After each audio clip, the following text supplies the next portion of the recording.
नमस्कार, India Republic में आप सबका बहुत बहुत स्वागत है। जैसा कि आप जानते हैं कि यूक्रेन पर रूस के हमले का 25 फरवरी गुरुवार को दूसरा दिन है। हमले तेज हो गए हैं। अब तक 137 यूक्रेन नागरिकों की मौत हो चुकी है। तस्वीरें हम लगातार आपकी स्क्रीन पर दिखा रहे हैं कि कैसे वहां पर भयावह माहौल बना हुआ है और अब तक 137 यूक्रेन नागरिकों की मौत हो चुकी है। रूस को भी भारी नुकसान पहुंचा है। इस बीच युद्ध के दूसरे दिन यूक्रेन के लिए बुरी खबर भी सामने आई है। अमेरिका और नाटो देशों ने यूक्रेन में सेना भेजने से मना कर दिया है।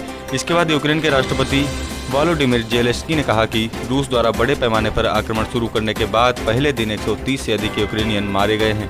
ऐसे हालात में पूरी दुनिया ने उन्हें जंग के मैदान में अकेला छोड़ दिया है और इसी के साथ यूक्रेन में पढ़ने गए हजारों की तादाद में भारतीय छात्र वहां पर फंसे हुए हैं, जो वीडियो जारी करके लगातार भारतीय सरकार से मदद की गुहार लगा रहे हैं। आइए सुनाते हैं आपको क्या कुछ उनका कहना है। कल ही हमारे आधे से ज्यादा बच्चे और मेरे बहुत सारे ग्रुपमेट्स एंड मेरे बहुत सारे दोस्त कीव से घर जा रहे थे और वहां पे बीच में बॉम्ब ब्लास्ट हुआ है। उन लोगों को बीच में रोक दिया गया है, उन लोगों को बीच से ही भेजा गया है।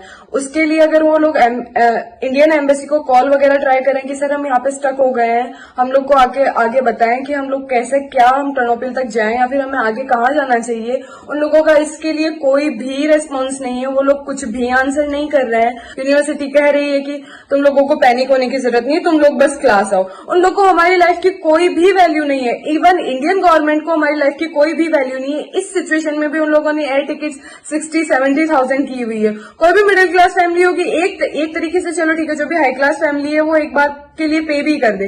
कोई भी मिडिल क्लास फैमिली होगी कैसे 60,000 की ना टिकट करा के वो चले जाए। इस सिचुएशन में जबकि उन्हें हमें इवैक्यूएट करवाना चाहिए, उन लोगों की रिस्पॉन्सिबिलिटी बनती है कि 20,000 students, more than 20,000 students Ukraine में पढ़ रहे हैं। हमारे देश के फ्यूचर के लिए तो ही हम यहाँ पे पढ़ रहे हैं ना, चलो हम हमारे लिए भी पढ़ रहे हैं, बट फिर भी इंडियन गवर्नमेंट को थोड़ा इतना तो सोचना चाहिए ना कि अभी इवैक्यूएशन का, चलो आप अगर फ्री नहीं करवा सकते तो प्राइस तो आप थोड़ी कन्वीनियंट कर दो ना, ताकि सबके लिए इजी।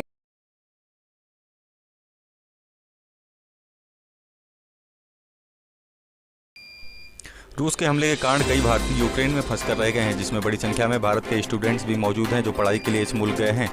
सरकार के सामने इससे बड़ी चुनौती इस मुल्क में फंसे नागरिकों को सुरक्षित निकालने की है। इसके लिए तमाम प्रयास किए जा रहे हैं। सूत्रों की माने तो यूक्रेन में फंसे अपने नागरिकों को निकालने के लिए भारत उड़ानें भेजेगा, जिसका खर्चा भारत सरकार वहन करेगी। गौरतलब है कि रूस की ओर से हमले का ऐलान करने वाले और प्रमुख शहरों पर हमले के बाद सुरक्षा उपाय के तहत यूक्रेन ने अपना एयर स्पेस बंद कर दिया है। इस कारण यूक्रेन की राजधानी कीव के लिए रवाना हुई एयर इंडिया की फ्लाइट को कल वापस लौटना पड़ा था। बाद में सरकार ने अपने नागरिकों को निकलवाने के लिए यूक्रेन में लगी हंगरी और पोलैंड से यूक्रेन की सीमा भेजने का फैसला लिया। ये अधिकारी जमीन के जरिए यात्रा कर रहे हैं क्योंकि यूक्रेन का एयर स्पेस बंद है। आगे भी तमाम जानकारी के लिए आपके साथ जुड़े रहेंगे। तब तक देखते रहिए इंडिया रिपब्लिक।